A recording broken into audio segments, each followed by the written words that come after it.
Hello, freak bitches. Okay, that's a good question. Yeah. Who would you rather be around? The couple that's stabbing at each other, or the ideal couple who's making you feel like your relationship isn't so great? Oh, the ideal couple, for sure. I want to be around happy people. Yeah. I want to be around people that are enjoying each other's company. There's nothing more frustrating than being around two people that insult each other like slyly in public. Ooh, it's brutal. We know a couple of those. Phil Hartman's wife used to do that all the time. Really? Yeah, they say you shouldn't speak ill of the dead, but when they kill your friend and then kill themselves, I think you're allowed to talk shit. Absolutely. There's no reverence in death for the bad They had ones. a very combative relationship, and she used to talk shit about him in front of us. Really? Yeah, right in front of him and us. It was just like she would say he's old, and she would, like one time she was talking about her car. Phil was talking about a car. Like Phil's a car aficionado, loved cars. So we were talking about a car. I forget what it was, and then she goes, "I love pickup trucks. I want to get a pickup truck. All my boyfriends back home had pickup trucks." And you're just picturing her getting stuffed in the back of this pickup truck by some fucking farmer boy, some dude with thick wrists and big old catcher's mitt hands, just laying his fat dick. Doesn't to her. even take his pants off. But saying that, like, I don't know. It's terrible. It's just weird. It was. And weird. was it constantly like that? She was always belittling him, always Always. tearing him down. They would have these horrible fights, man. I never understand that. It's like you're together. Like it's for the good. Like his success is your success, and yet they'll still tear them down. Well, people don't think logically. Yeah. I know what you're saying, but that's not a logical thought. Yeah. I mean, I think they just didn't get along great, for whatever reason. Phil was really fucking smart, too. He was the coolest. He was a really smart guy. You're so lucky you got to know him. Yeah, he was, he would do things like he learned how to be a pilot. Yeah. So he would be on the set, and during the downtime, he'd be reading aviation books. He'd Jeez. just sit in there reading them, going through them. He was the most studious guy and the God. most disciplined with his notes.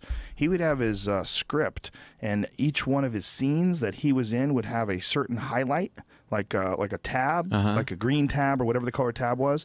And then all of his scenes would be highlighted. He'd have notes beside them, Wow. specific parts of the scene where he wanted to do something different, or he questioned his intent, or like, and then he would go in, and he would just. Every time he would nail it. Every time he would nail it. I mean, it was the incredibly Amazing. rare time where he would crack up during a filming. Yeah. But, it was just having fun. I mean, it was never like he fucked up. But he never fucked up, right? I mean, everybody fucks up and laughs when you're not supposed to laugh because it's funny. But he was right? on his game. He was so professional, but he was like a very, very, very intelligent man. Well, Like, he was an could have artist done it. too, right? Yes. Didn't he start out like designing? He designed album covers for bands. Yeah. Yeah. Before he was ever even on SNL. He was also one of the writers for Pee-wee's Playhouse. Right. And he was on Pee-wee's Yeah, Playhouse. he was on Pee-wee's Playhouse. And I think he wrote the first movie. I think he wrote Pee-wee's Big Adventure as one of the writers. Really? Yeah.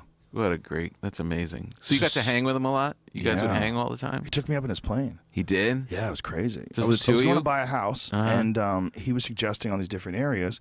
And he said, "What do you like?" I said, "I just like quiet. I like peace. I like to see things that are pretty. I like nature." And he's like, "Okay, because I think there's an area like right around like Thousand Oaks area. I want you to check this out." Right. So he'd take me up in his plane, and wow, flying around and looking at all these. It was crazy. Instead of driving on the 101 to go look. Well, he had like a small plane, and what freedom you have when you have a plane, man. Do you ever want to do that? Fly yourself? Yeah, but it's a weird way to go when you know this fucking plane's dying on you. I've had cars die on me. Yeah. You know? I know, the mechanical end of it. Are you Yikes! Mechanical? Are you like... Not really. Yeah. I mean, I know certain things, but it's it's like someone saying, "Yeah, I took karate when I was 14." Right. You know what I mean? Like, yeah, right. I ran my own stereo in my Toyota Corolla. I did that, but I wouldn't tell you that I could install stereos. Yeah. Yeah. I know a little bit about cars, That's but the thing. I love them. Yeah, I do too. But that's the thing. It's like I feel like if you're gonna have your own plane, and you got to be know really something. knowledgeable and be on top of it, and you got to know your limits. And that's kind of my limit. Yeah, it was intense, man. The landing was intense because it was a little tiny plane, man. It was a little two-seater plane.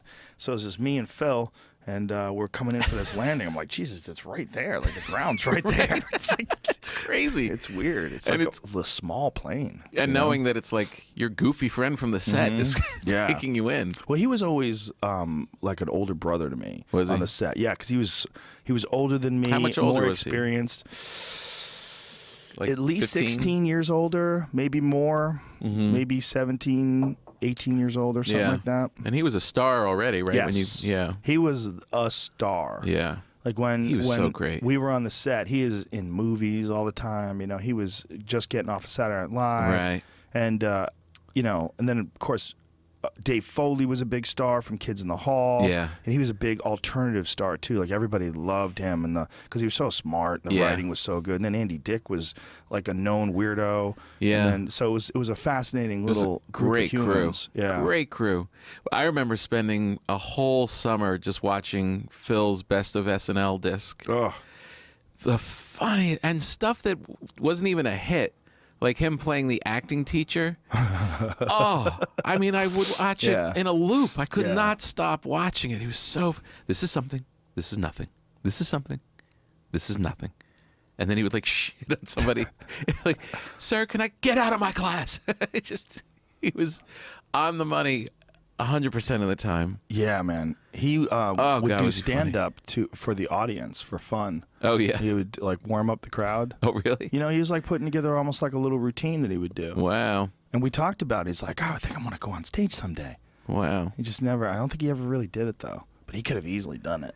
And his wife just, God damn. Well, hey, man, she was troubled. You know, she was a troubled person, and she was also on Zoloft and cocaine. Oh, my God. Which apparently leads to psychotic thoughts. And it's apparently a very bad combination, especially for some people. With people have their own particular sort of human neurochemistry they got going on up there. And with some people, when they do coke and Zoloft together, it just makes them insane. Yeah. One of the real losses as a fan of his is that he was the kind of guy that the older he got, the better he would become. Like, he was playing guys who were older than him. He had that very fatherly, intelligent, older kind of vibe anyway. Yeah. So as a 75, 80-year-old, he would still be killing it. Yeah, I think there's a million different kinds of tragedies, but the big one is that his kids had to deal with the fact that their mom killed him and then killed herself. How many? Two kids, and then they went and lived with family afterwards. Just the whole thing's so dark. It's so sad. It is, man. It is the worst.